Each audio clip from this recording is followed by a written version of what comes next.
We're going to go ahead and get started. Dr. Reagan Adams, one of our extension veterinarians, is on this evening, and she's going to talk with us about biosecurity for poultry before, during, and after our show. So I'm going to go ahead and turn it over to Reagan this evening.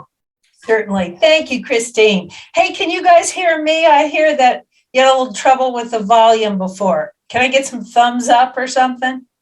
Okay, great. That's great. I usually get heard too much and say too much too.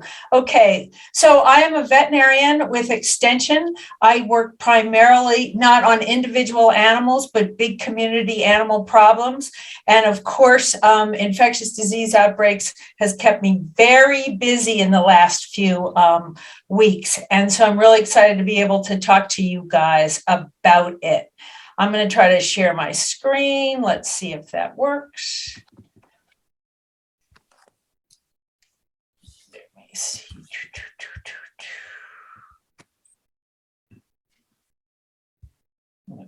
Nope, sorry. Sorry, I've got a little, there we go.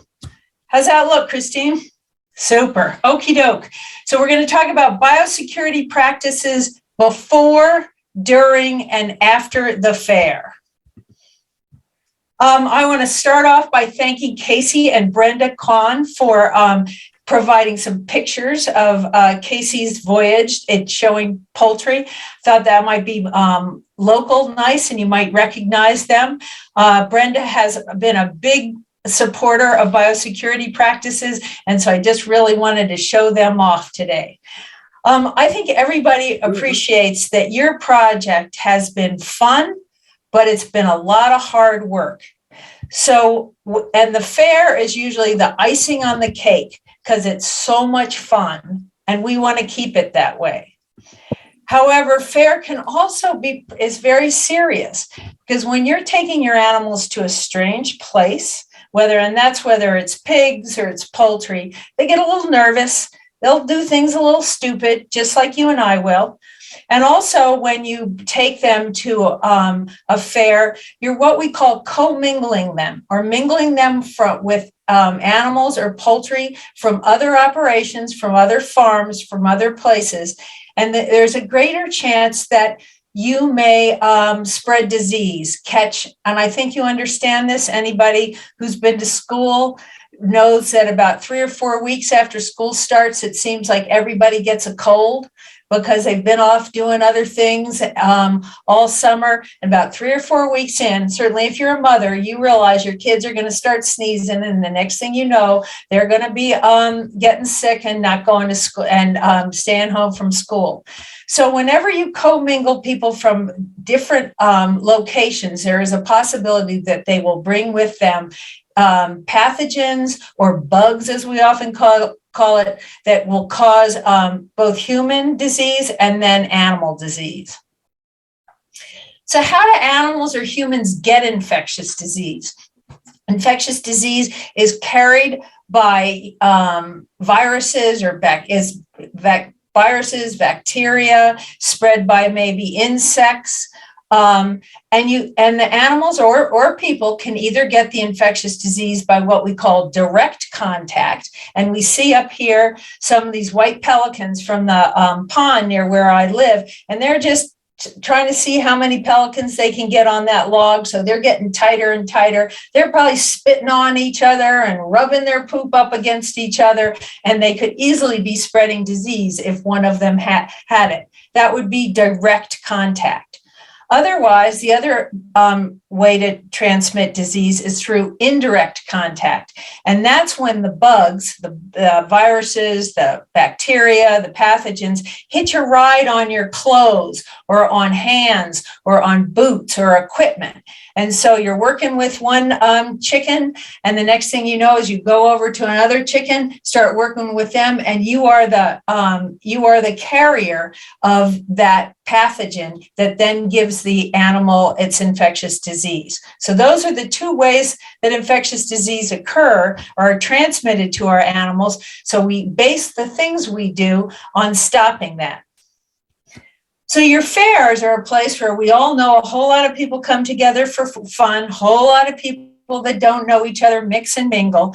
And the fair board or the fair manager, who is ever in charge, usually has a whole facility biosecurity plan. And that plan, the top goal of that plan is to decrease the chances of spreading infectious disease when the people and animals gather.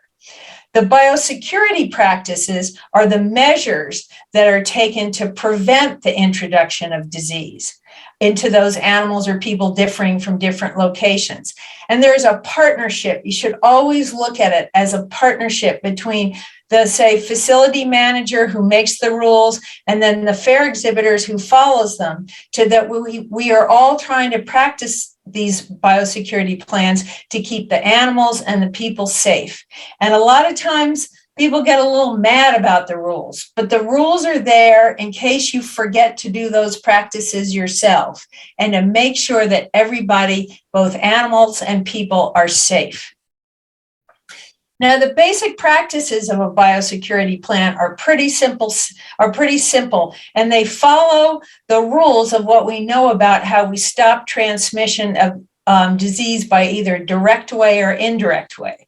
Number one is don't get in close contact with other animals, people, and their equipment, because the animals can spread the disease when one horse kisses your horse or one bird rubs up and plays with another bird. They can spread disease. People can spread disease both indirectly and directly. And of course, the livestock equipment, if you use somebody else's shovel that has manure on it, you can spread pathogens to your place. If you use somebody else's bucket, you can pick up viruses and bacteria that then expose your animal. So the number one thing, I know during COVID you all saw this, stay 6 feet apart. I can't always say that you need to stay 6 feet apart, but you got to realize you just don't get in there and have a big scrum pile with other animals and people, because that's a way you can spread disease. The second core thing is to remember, clean and disinfect all your equipment. Manure, any sterilization equipment or cannot penetrate manure or dirt that's on your equipment. So you want to scrub it clean and then disinfect it. Number three is that you watch your animals carefully and recognize any signs of disease. This can be very hard because, just like you go to fair, your animals go to fair, it's a strange place. They may not rest well. There are noises all night in the barn. There's lots of things to hear. And so they may be a little bit off their feed, or they may get a little diarrhea. But you need to watch your animal carefully to make sure you don't think it's just because they're excited or tired, but you watch them to see how they really feel. Are they beginning to be sick? And the minute that you think that they're sick, you need to call a superintendent, or even when there's an irregularity with them, call a superintendent, call your agent, call your parents, and say, we need to look at this animal carefully. And there will most likely be a veterinarian on call that can come and look at the animal, and then you need to isolate or remove that animal ASAP, right as soon as you can, so that other animals aren't apt to get sick. Now, risk is part of doing anything, and it's all relative. This gentleman in this picture right here, he doesn't think this is risky. He's about to jump off and have more fun than he can stand. I'd probably knock my head on that stone and kill myself. So I think that's a risky thing. But regulators at fairs, whether they be the agent or the fair board or the managers, are going to set regulations at your fair based on what they think of risk is in the community. Right now, we're working with bird flu, which you probably heard way too much about. And it has until the last day of June, on June 30th, an emergency rule will be stopped that had said that you couldn't commingle or have shows for your birds together. But after June 30th, you will be able to. And the people that it'll be left up to the local discretion the local people in charge, to decide if your poultry show will carry on. And if it does, it needs to be done with certain biosecurity protocols or practices to make sure that the birds don't get sick. Because this, one has to remember, this bird flu, highly pathogenic avian influenza, is a very deadly very deadly illness. Your birds aren't just going to get sick for a while, they're going to die. And if they are positive, they will be put to sleep. So you need to know how important this is. So the risk is very high to get that disease, and you want to be very careful about your biosecurity protocols. In fact, it was just on Friday that I sent this press release, or that this paragraph is from, to the extension agents, that was written by the Colorado State veterinarian, Dr. Maggie Baldwin. When this emergency rule expires, the Colorado State Veterinary Office recommends that all poultry shows, sales, swaps, and commingling events continue to be postponed.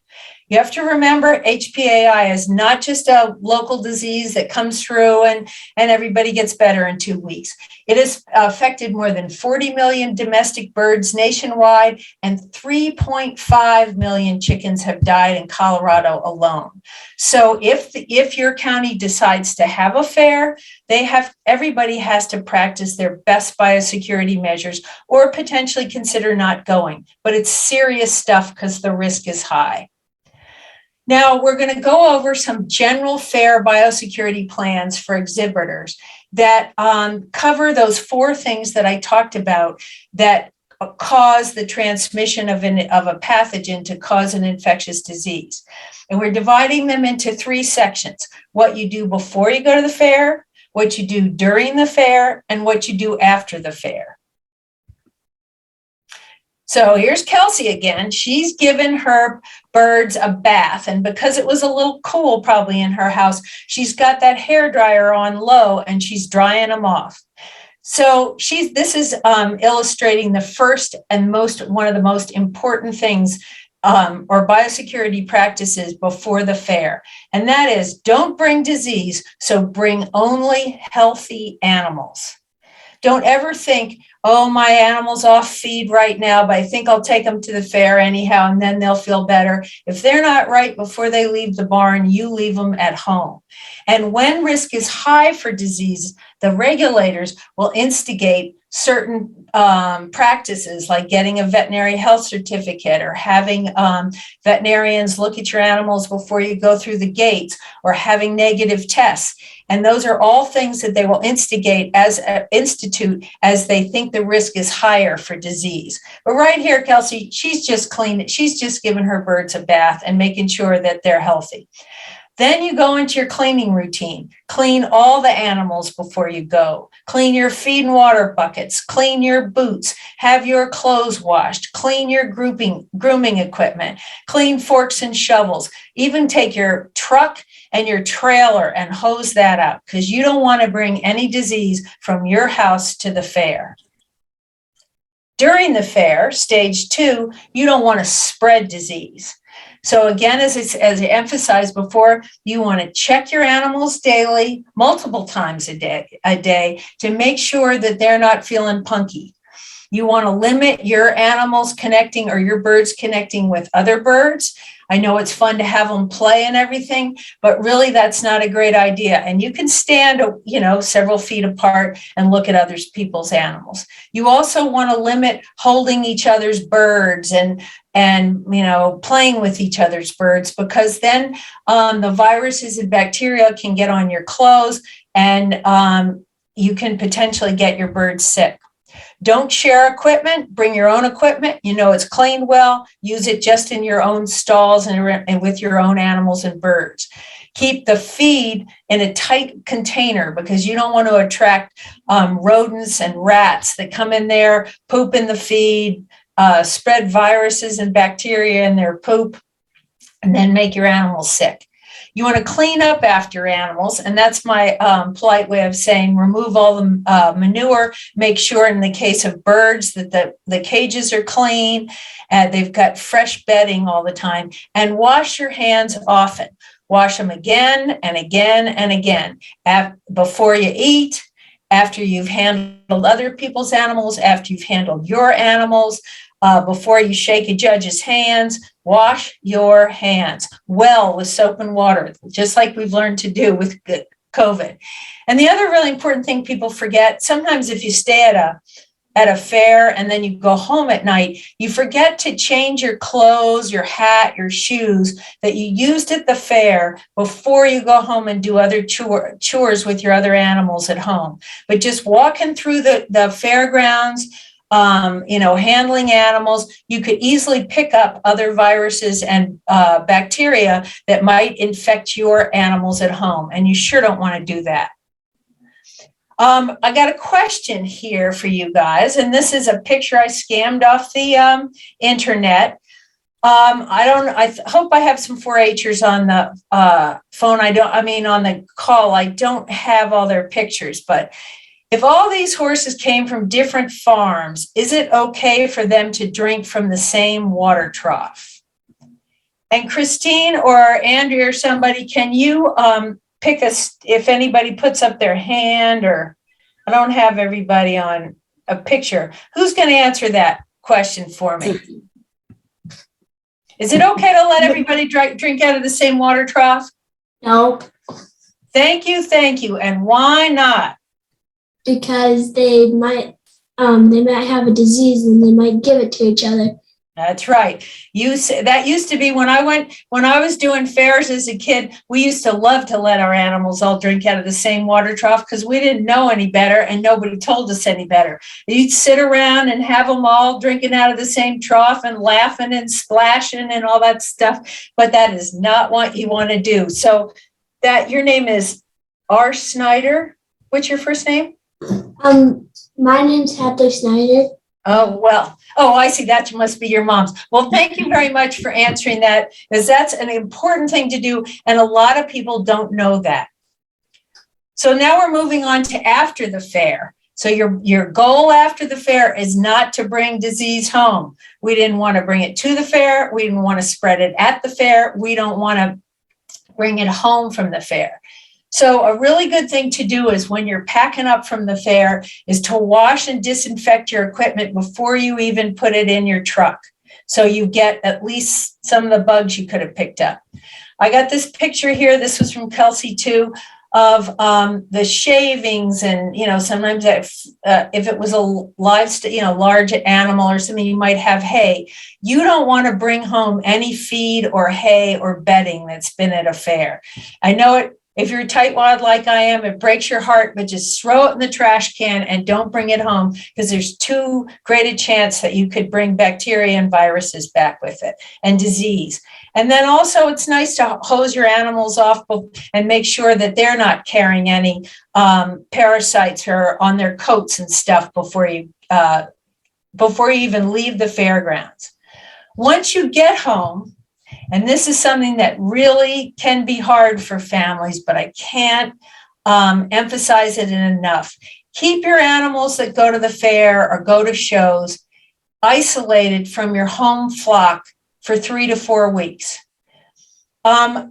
I used to ride horses as a kid and show horses, and like the breeding horses and the horses that stayed on the farm all the time, they stayed on one half of the farm, and then the horses that were going away every weekend to show and stuff, they stayed on the other side of the farm, because the ones that came and went from a fair or a show were much more likely to bring disease, and we didn't want them messing with the animals that were there all the time. When you are doing your chores, it's important to have different equipment for your show animals and the ones that stay home. So you want to use different equipment. You want to keep them far apart. And then you should tend, what I say here is by tending, or do the chores associated with the isolated animals after you treat your home herd or flock. So if you feed, if you're cleaning stalls, if you're bringing them in, if you're just playing with them, have your clean clothes on. You tend to the home flock, and then tend to the ones that are isolated or have been potentially exposed to some disease. In both groups, watch for signs of disease. It's always good just to sit out on the fence and watch your animals and see how they're feeling, so you can see which ones might be a little off and need to be watched closely. And then call your DVM, which is your veterinarian, if any of the animals appear ill. And you need to watch your animals that are normally very healthy and had stayed home as closely as you watch the ones that went to a show, because you don't know if, somehow the disease got lost. But it's really important. It makes you feel just terrible when when something like that happens, that they get sick because other animals had gone to a show or a fair and gotten sick. So I think I'm about at my time. Does anybody have any questions? I tried to boil it down pretty simple, because people sometimes make it too hard, if you know what I mean. And if you just have those rules, 1, keep your animals from playing with, or your birds from playing with other birds. 2, don't you mess with other people without, washing your hands, etc. And then you keep all your equipment clean. And then, of course, you keep a close eye on your animals to make sure that they aren't looking sick. And if they're off, you get somebody to help look at them right away. Yeah, and Reagan has sent along, we have a link posted I just threw down in the chat. And we'll also have it up on the Poultry website too here in the next couple of weeks. But one of the documents that's in the link in the Google Drive is a biosecurity basics checklist before, during, and after fair. So it's a really good, easy document to take with you and throw in the trailer and work on, of course, before and after as well. But so you can certainly check that out as well if you guys have some additional needs for that to hand out. So. Thank you, Kristen. Chris, because I don't know if any of you are like this, but I need to know that I need to check something to know I've done it. Right. Yeah. And if I check that thing, it makes me feel good. I know I've done it, and then I'll learn to do it after that. So please make a lot of copies of that. And it's very simple steps. Doesn't have to be fancy, but it can sure make your animals and your birds happier and make fair more fun. Yep. There's a question in the chat that just says, from Hal, that says, do we need any extra equipment? And I'm assuming he's talking about sharing there, but Hal, if you want to elaborate too, you can jump on. Yeah, Hal, could you explain that to me? I don't quite understand what the question, I could pretend I knew what you were asking, but I don't really. So help me with it. Sorry, do we need any special equipment for the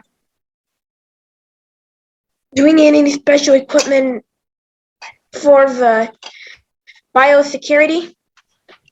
Well, it's basic, usually biosecurity is really just taking good care of your animals. So you don't necessarily, if you're going to give them a bath or you're going to brush them down, that's good husbandry to take care, good things to do for your animals regardless. So I guess I'm not thinking that you need anything particularly extra. You just need to have equipment to be able to take good care of your animals. Kristen, can you maybe expand on that? Because I don't know how much what Hal's thinking of. Right. Yeah. So I think he's probably thinking about like disinfection, if you use soap or bleach or some scrub brushes or some things like that. So would be my guess, because your regular equipment, Hal, like as far as your feed troughs and water dishes and all of those things, should be cleaning those out on a regular basis, even if you're not going to the show. And just kind of helping keep things clean and keeping your barn clean on a regular basis, getting rid of that old manure. And then it's kind of recommended, at least, I know probably maybe more often, but at least once a year, to do that deep down cleaning in each of those poultry sheds too. So I'm guessing, Reagan, probably as far as like maybe some disinfectants or things like that. Right. And as you say, that kind of, some people have that on hand all the time and other people don't, but it's actually a really good idea to practice the same sort of biosecurity things at home as you do as you go to the fair, and that'll be more regular habit. Washing your hands a lot, changing your clothes before you go to other poultry operations, all that sort of stuff is just basic things to do to keep your animals safe on a regular basis. So I don't think you need much extra besides maybe disinfectant. Any other questions? And Reagan, just real quick, do you have specific recommendations on disinfectants that they should use?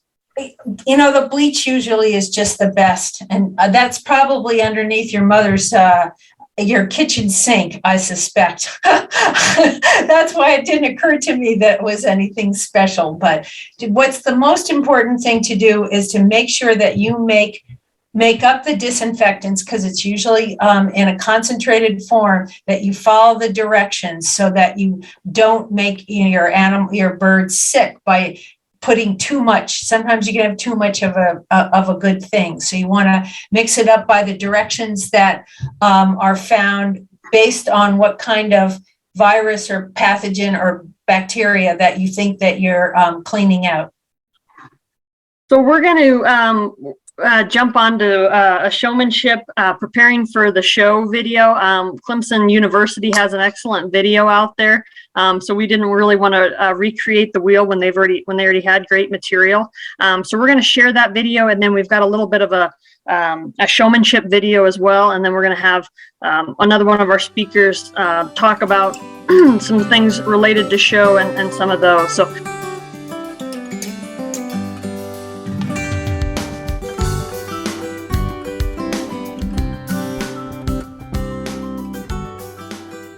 So the question, I think, Andrea, real quick, that we had the other one in the chat was for any recommendations on bathing a white chicken and cleaning for the stained feathers, if you had any additional cleaning solutions. You guys can all see in the link too, if you missed some of that video, I don't know what's going on with the sound. You can see that video in the link, so you can watch that for yourselves. But she does talk about using bluing. And bluing is a laundry additive that can help with white birds. There's also a lot of different livestock shampoos that are on the market that are for white animals, so that does help. One of the biggest things is to try to keep your birds as white throughout the year as possible. So keeping them out of direct sunlight will help keep them from becoming yellow. Keeping things nice and clean helps keep them from getting yellow. And then also not feeding high amounts of corn will also help in keeping them from becoming yellow. So if you can keep your birds more white, the better off you're going to be in the long run. Livestock spray, again, we add the little disclaimer note because it's going to depend on your fair or your show. If you're going to the 4-H show, is a little different than probably a live association show and some of those things. So specifically, the first thing we would say is just make sure to read through your rules and guidelines for that specific show and make sure there's something you shouldn't be using. Make sure it's definitely for animals and some of those things. So, light oil and stuff like they used might work well for them. It may not be something that's allowed depending on where you're showing as well. So, but the key is probably not to get too heavy and try and hairspray and things like that. That's really going to stick to the feathers and get into the middle of stuff. So less is definitely more there. So I'm going to try and bring up, I think I've got the right showmanship tutorial video.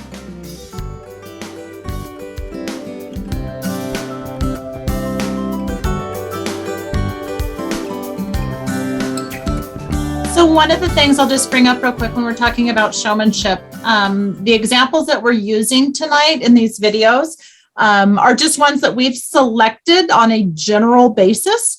Some of your fairs may be very different than what we just showed. If you're at an American Poultry Association show, you may see things like what this young gentleman just did and actually a full presentation where he's shouldering the bird. Obviously, if you have a very large fowl bird, you're showing a standard, maybe a Rhode Island Red or a Orpington. Being able to shoulder that bird is probably not going to be something that you guys are going to do. You'll be showing them on the table. So again, we're talking in very general terms tonight to give you some ideas about showmanship. Definitely make sure you guys are talking to your superintendents about how your show goes. And also keep in mind that different judges look for different things too.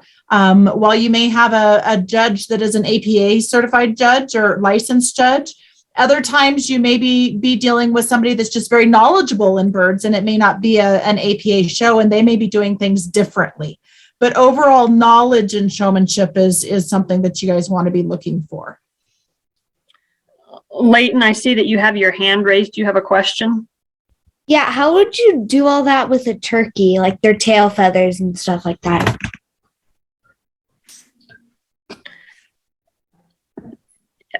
Andrea, do you have on turkeys? I don't have any wisdom for you on turkeys, unfortunately. So I can turkeys assist, are definitely. Yeah, Larry, I was going to say, I kind of think that's a great segue into Larry anyway. So, right. Yeah. Let's let Larry go for it. Yeah, I can Christine, I'll let you introduce Larry for us. So yeah, Larry, Okay. right. Yeah. Larry Queen's with us this evening, and he's well known in Colorado for us. And he's going to talk a little bit about judging and showing and chickens and kind of what judges are looking for and kind of how to present birds and some things. And then if you guys have general questions, and he has lots of other knowledge to impart on us. So we'll let him answer that question and then just dive right in. Okay, for us handling turkeys, most of the time turkeys are in very large cages. And if it is a old tom or young hen or old hen, most of the time they're very large. And, you know, they weigh sometime 18 pounds to 28, sometime more than that.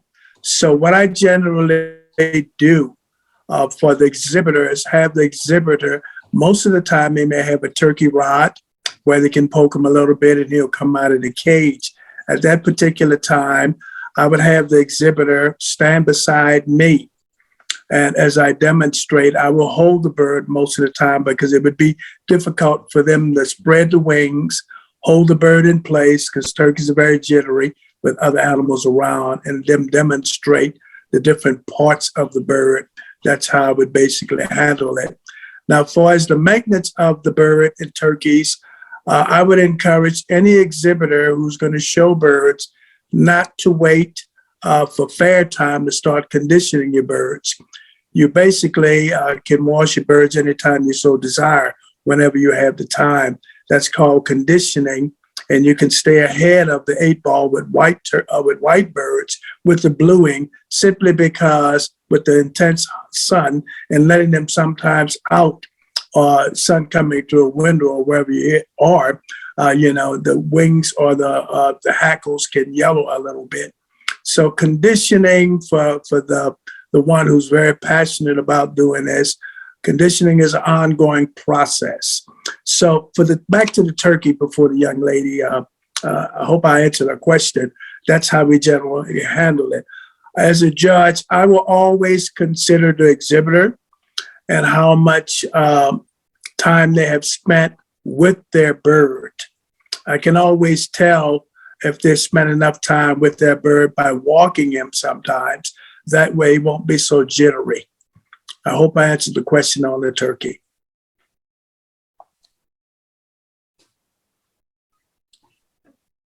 I think that was a great answer. Okay. I think Christine left us for a minute, but Larry, do you want to kind of give us your words of wisdom? I guess I'll go with that.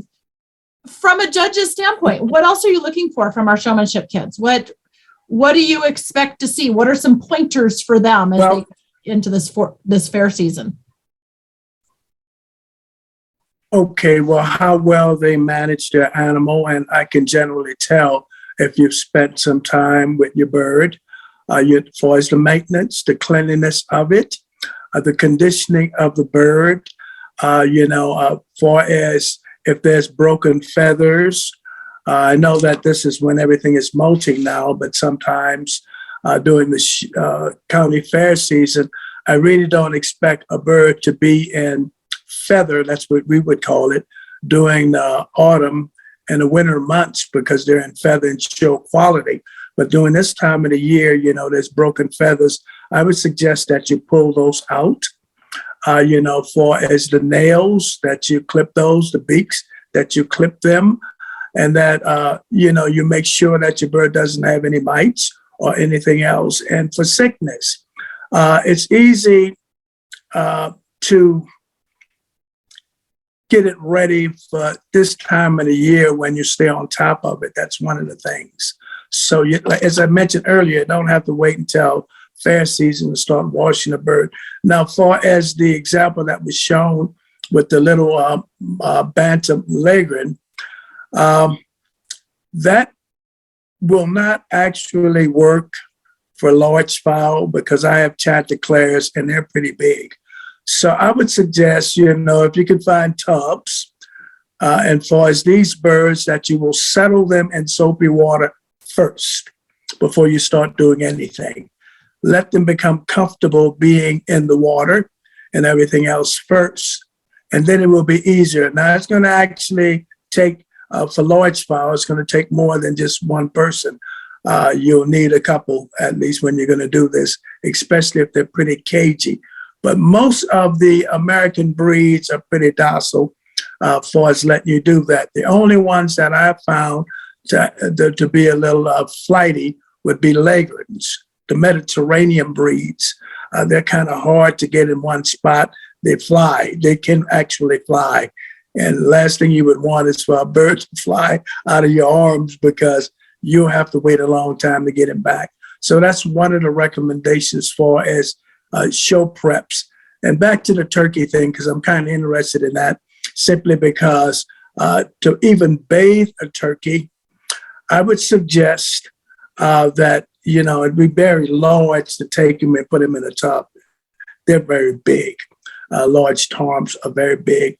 I would suggest if you have a turkey cage and that you can keep him caged for a little while, it'll be easier. Now, it may not be the best way of doing things, but if you want to get him clean, you can get yourself a nice hose pipe, run some warm water in it and stuff like that, and wet him down first so you can scrub him, because turkeys are large and you're not going to be able to put them in a cage or even a number 2 tub. They're just too big. And the thing is, the most important thing is staying on top of this, and don't wait for fair. Wash the legs down as often as you possibly can. That way you can avoid getting scratched up by some of them. And even with the meat pen birds, which are most of the time Cornish cross, these birds get big real quick, real fast. They're sale birds, they're meat pens, and they get pretty big. They're fryers, and then there's, the larger ones. So and they really don't roost, which means that they will actually sit on the ground and they will sit in their own poop. So you basically will have to clean them up quite often if you're going to get them ready for that. Judges look at those too. They look at the weight, they look at the maintenance, they look at your management. Well, I do rather. I look at how you manage it. And I can basically tell when you've spent time with your bird and how passionate you are with it. That's where I am on that aspect of, for as birds being maintained. Now, doing showmanship when they're competing with each other, there's categories: peewees, juniors, intermediates, and seniors. If you've been a senior and you've been at it since you've been a peewee, then I would expect you to know exactly what's your competition, whether the bird come from, what breeds did it take to make your bird. Like I have chanticleers, and that particular is a Canadian breed because it lays year round. I'll just give you a brief example. It's made from a dark Cornish, it's made from a white leghorn, and it's made from a Wyandotte. And that's how I actually get those breeds and stuff like that. And you can find it in the standard right there, perfection. You can see where those breeds are made from and everything else. Choosing the right breed is very paramount to an exhibitor. It depends on how much time you want to spend with your bird. What are your goals and your ambition? At one point in time here in Colorado, throughout the state, everybody wanted silkies and everybody wanted cochins because they win. But I read an article in the American Poultry Association a while back, which was very interesting. It said that if we're going to only show birds that win, then the breeds that are never shown, like buttercups and everything else, will become non-existent. So I went to at Showmanship. I try to encourage the exhibitor to choose a breed that will be easier for them to take care of. Like all birds. Mhm. Okay. I think that might be my little spill, unless someone has questions. Leighton, your hand's raised. Go ahead and you have a question. Go ahead and ask. Do you have to raise a tom or like a girl? Like, which one would you choose? Which one would you show? You went digital a little bit. You know, I heard about a tom, and that's about it. What did you say? I'm sorry. Would you show a lady or a male? Turkeys? Well, Yeah. I think if you're starting out showing turkeys, I would suggest that you would show a young hen. Okay. They're a little smaller, a little easier to maintain. And as you become more familiar with handling turkeys, then you can graduate to a young tom, which is a male. All right. And as you become more familiar with that, then you can go with a old hen, and that's not anything negative, and an old tom and everything else, because they are going to get increasingly big, but you can handle them pretty well when they're young. That's what I would suggest at first. Thank you. You're welcome. So just real quick, for those of you guys, you heard him talking about the standard of perfection. So if you don't know what the standard of perfection is, this is, I think, the newest one that's out from the American Poultry Association. And then there is also one that's put out by the American Bantam Association. And this is where you're going to find that information like he was talking about where do your birds come from? What are the different varieties?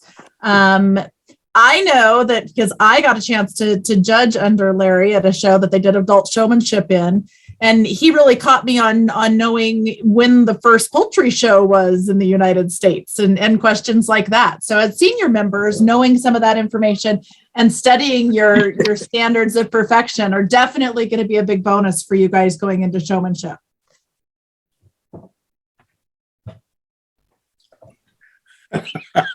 Yeah. Well, I appreciate that. Jaya has a phone. Go ahead. I like history. I like history, and I like everyone to know exactly when everything took place, because even with showmanship, if you've been at it for a long time, you know everything you need to know about your bird.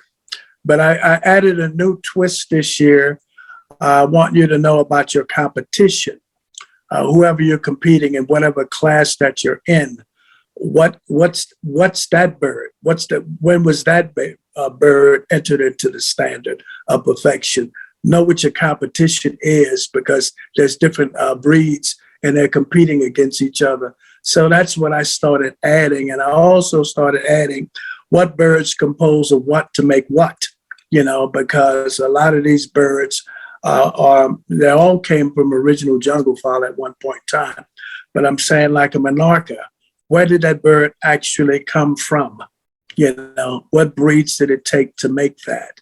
And that's for those who are the enthusiasts who like to experiment around, if you have enough space in which to do that. It may take a couple of generations, but for those that really want to get deep into it, sometimes it becomes interesting, and it keeps you pretty occupied with what you're doing. So thank you for giving me the opportunity to share that little bit that I have. Thank you. Jaya, you've got your hand raised. Mr. Jones, yep, go ahead. Yes. So how can you tell when they're young if they're a hen or if they're tom? Did you hear the question, You can Larry? generally, Yep. Yes. Okay. Now it depends upon how young you're speaking about, and stuff like that, because the males will start developing. They're 3 months Because old. the males will start, oh, well, they're still too young. They're still too young.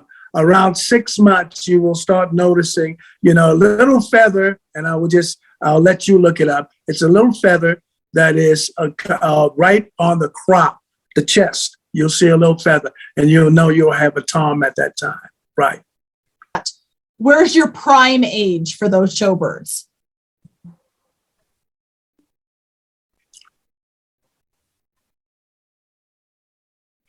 Okay, you were breaking up a little bit, but I think I got the question.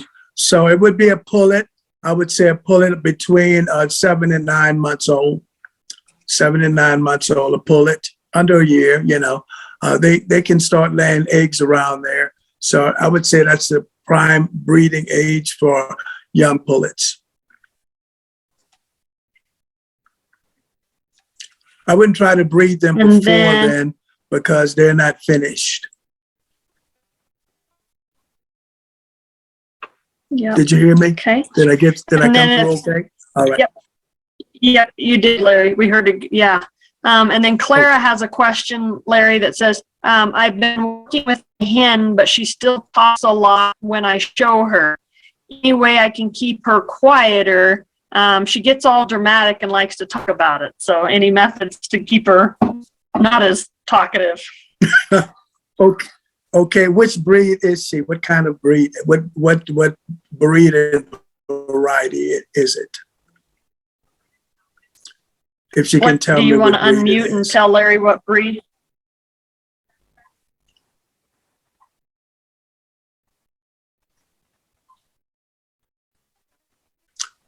Okay. I think Clara, it was is your Then mute? Say it, the Laura. Showman- Okay. There was. Okay. I didn't hear you again. What kind of breed is it? It looks like it's a salmon favorable. Okay, well, if it's that's a kind of like a quiet type bird. It's kind of a docile bird. But if it's making a lot of noise and everything else, try some slices of apple, keeping them busy. The only reason why they're making a lot of noise is because they're nervous. All right, like most chickens, they make a lot of noise when they get nervous and everything else. But if you start feeding them apple slices, they'll settle down and they'll start pecking away at it. They have to stay busy. That's why they're always picking and digging and scratching and scraping and dusting. They have to stay busy.